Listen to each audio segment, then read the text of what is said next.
If Dr. Jayaram had not lied to the police about that night in respect of baby K, if he hadn't lied to them, perverted the course of justice, would there have been an Operation Hummingbird? Would it have continued? Would they have stalled before they got to Evans, before Evans got on board?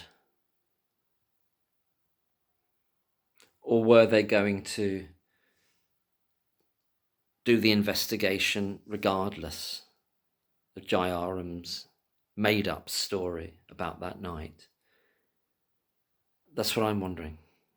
Was it all down to that one lie, actually, that got it going, that tipped it over the edge, piqued their interest? Without that, would there have been no case at all, because Evans wouldn't have got on board?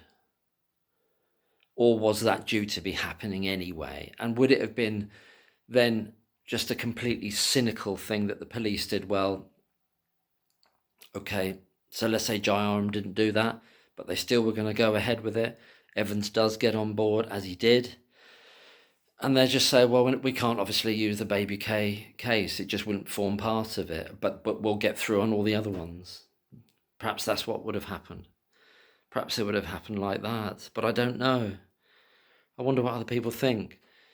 Was Jayaram's lie the absolute fulcrum of whether this turned into a full investigation or not?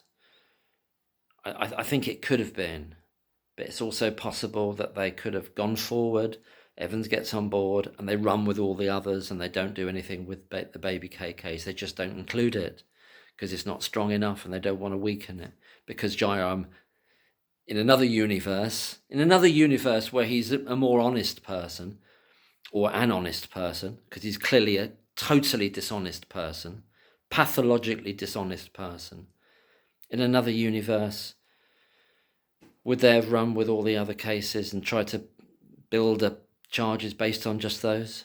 Or would the lack of Jayaram lying Jayaram, the lack of it, have meant that there would have been no Operation Hummingbird going forward at all? I don't know. What do you think?